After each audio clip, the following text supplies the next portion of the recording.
Салем достар. Ал дайынсыңдар ма? Болмайды деп ойладыңдар ма?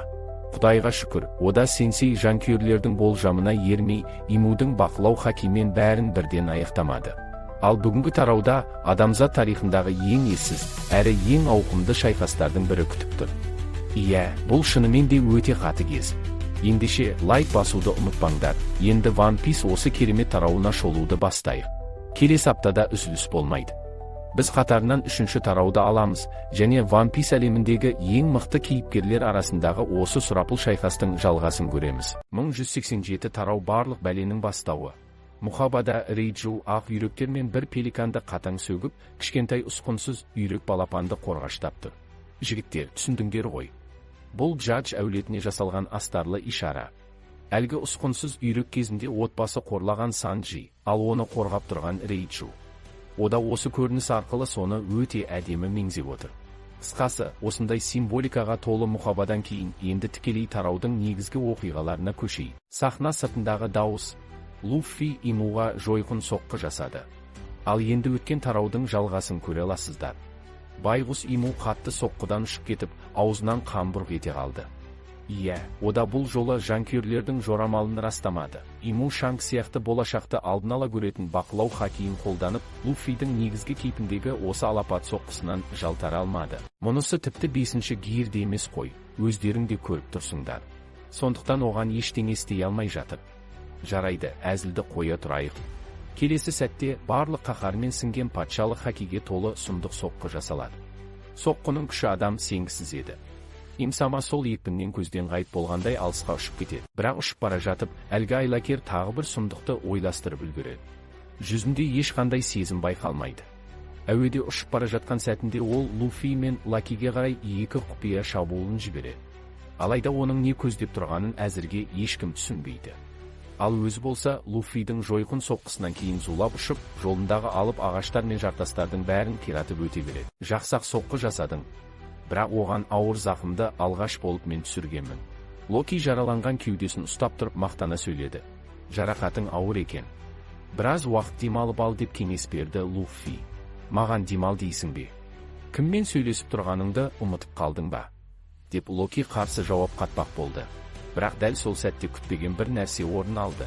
Луффидің денесінде әлгі айлакер оман қайтадан пайда болды.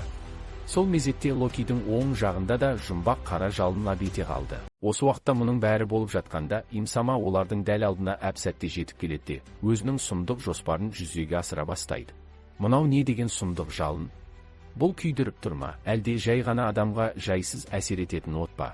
Луффи жалынды сөндіруге бар күшін салады, бірақ қанша тырысса да одан еш нәтиже шықпайды. Қарғыс атсын. Мына жалынға жақыннан қарасаң, денең шымырлайды екен. Деп кішкентай Локи де үрейлене тіл қатады.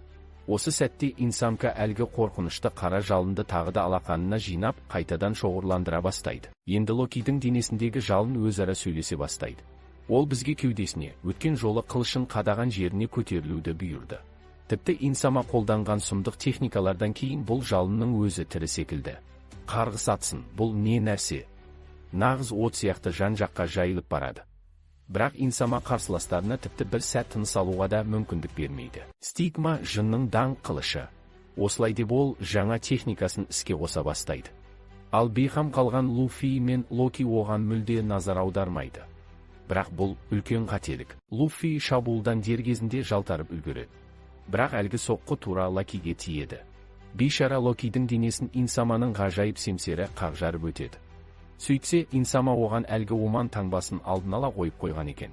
Сол белгіден кейін тағы бір аңызға айналған қылыш пайда болып, Локидің денесін тесіп өтеді. Инсаманың қолында әлі де талай жасырын айласы, талай тосын көзірі бар. Локация күрт ауысады. Тоқтай тұр. Қазір бәрің ұшып кетесіңдер. Мына мұзға не болған өзі? Деп сұрайды Брук. Ол титтей де еріген жоқ деп Фрэнки де растайды. Олардың жасаған барлық шабуылдары нәтижесіз болып шықты. Сол сәтте алғашқы сөз айтылды. Бәрі бекер дейді ол нық сеніммен. Ештеңе шықпайды. Естеріңізге сала кетейін, бұл өткен тараудағы көрініс. Бәрі жақсы. Біз бір-бірімізге бөтен емеспіз. Кәне, асығайық та, мына мұзды бірге бұзайық. Джимби іске кірісуге дайын. Келесі тарауда осы мұзды өзі ақ талқандаймын деп уәде берген еді. Иә, дәл өзі. Енді бұл мұздың мәселесін шешеді. Бұл шынымен мұз ба? Деп таңырқайды Усоп.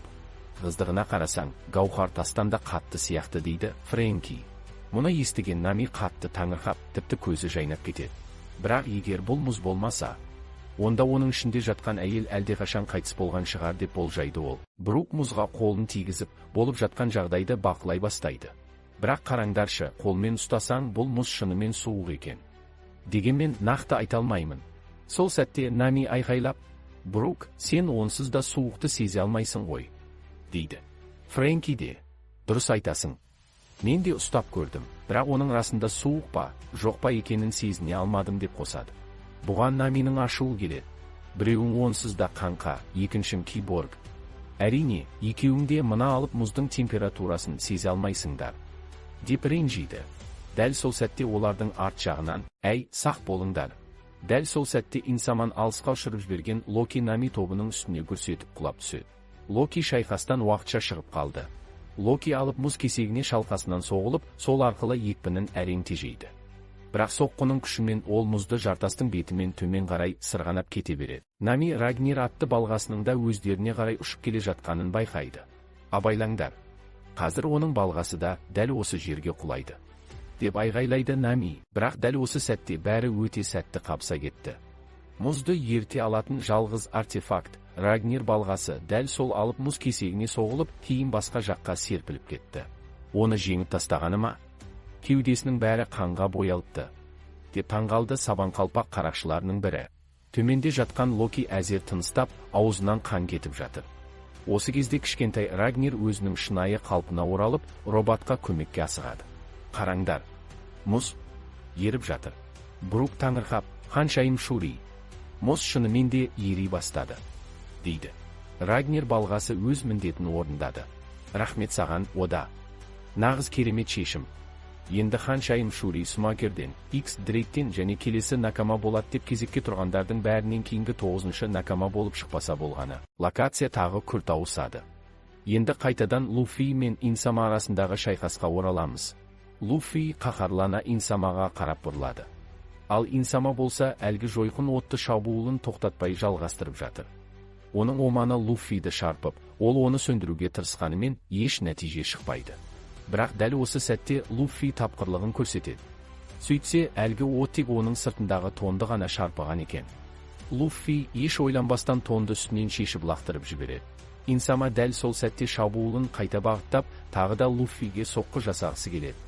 Алайда оның шабуылы Луфидің өзіне емес, жерге тасталған тонға ғана тиеді. Осылайша Луфи айласының арқасында ажалға бастар соққыдан аман қалады. Инсама бұған қатты ашуланып, Зонко Луфиге сұстана қарайды. Дәл сол кезде оқиға орны тағы да күрт ауысады. Батыс ауылы, бұлтты теңіз порты, Зороның орналасқан жері. Картадан батыс ауылын теңіз портына апаратын жол тармағын және оң жақта орналасқан мектеп пен кітапхананы көруге болады. Мұнда не істеп жүрсің? Үш шынның бірі екенсің ғой. Сен сабан қалпақ қарақшыларының мүшесің емес пе? Деп Сомерс күмәндана сұрады. Енді Сомерстің жалғыз өзі оған қарсы шыққан Зороны кездестіргенін көреміз. Сені ауылда көргенім есімде. Не керек саған? Саған бір кеңесім бар. Тірі тұрғанда бұл жерден кетіп қал деп мысқылдайды хакиге оранған Сомерс. Білесің бе, сендер біздің ескі достарымызбен қауышу құрметіне арналған тойымызды бұздыңдар деп жауап береді Зоро. Ой, біз үшін алаңдама. Бізге тек ауылдан бірнеше баланы алып кету ғана керек. Жуырда әріптесім оларды осында жеткізеді, содан кейін бәрі бітеді.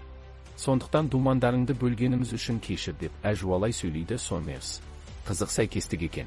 Менің тобымның бір мүшесі де дәл қазір ауылға ғай бара жатыр. Сондықтан сенің әріптесіңнің қайтып келетініне күмәнім бар дейді Зоро жымиып. Солай ма? Неге олай ойлайсың? Деп қызыға сұрайды Сомерс. Зоро жымиып, Санджиға деген сенімін нықтай түсті. Неге олай дейсің? Деп сұрады Сомерс. Өйткені оның көзі жойылады деді Зоро Санджиге еш күмәнсіз сенім білдіріп. Нағыз ағасындай әрдайым Санджиге сенетін серігі де осы. Бірақ Сомерс қатты ашуға булығады. Сен біздің қазір қаншалықты күшейгенімізді елестете алмайсың. Ол Зороға қарай ібіліс жемісінің қабілетімен шабуыл жасайды.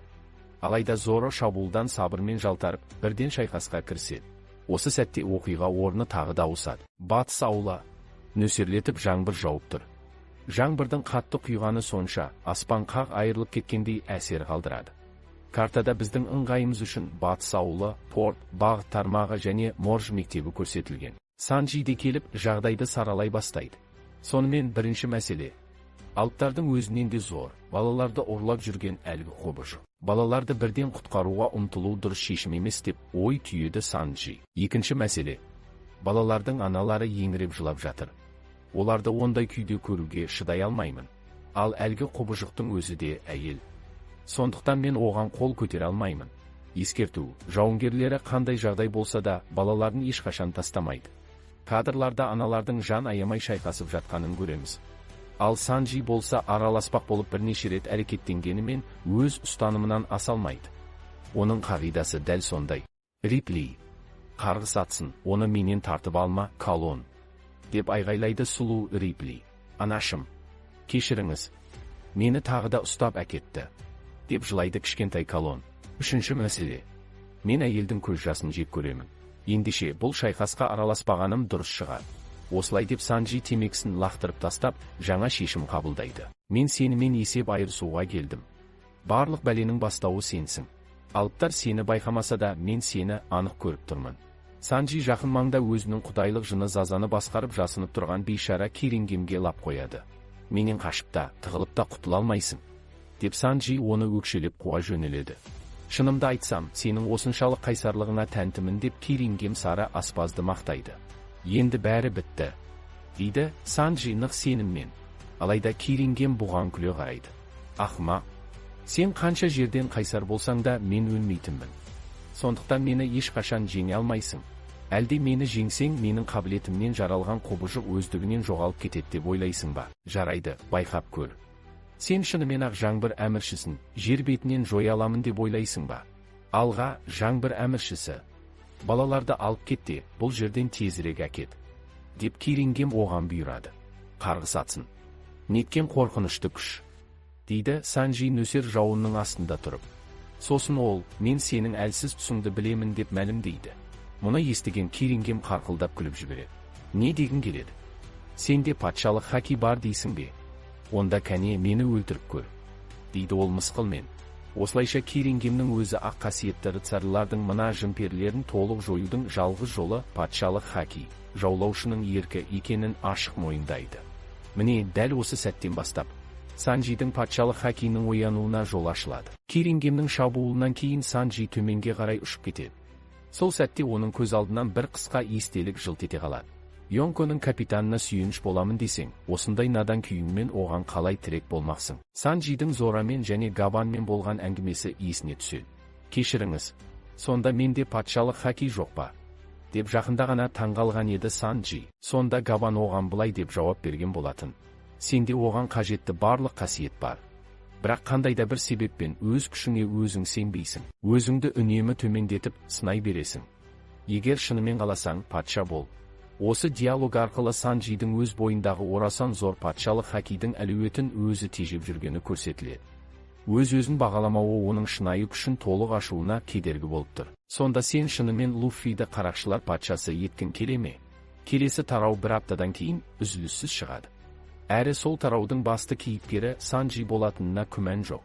15 жыл бойы күткен сәттің де жеткені осы шығар. Ал енді алдымызда Луффидің 5-ші гердегі Имумен шайқасын бейнелейтін керемет қосбетті көрініс ашылады. Эльбафтағы ақырғы шайқас басталды. Ақыры келдің бе, Джойбой дейді Иму. Экран сыртындағы дауыс. Бастапқы әрпінің иегері, теңіздегі 4 императордың бірі, сабанқалпақ Луффи. Әлемнің патшасы, қасиетті Имуға қарсы. Болды, мені бөтен есімдермен атауды доғар. Менің атым Манкиди. Луффи, мен болашақта қарақшылар патшасы болатын адаммын. Деп Луффи өзіне тән нық сеніммен Имумен бетпе-бет тұрып мәлімдейді.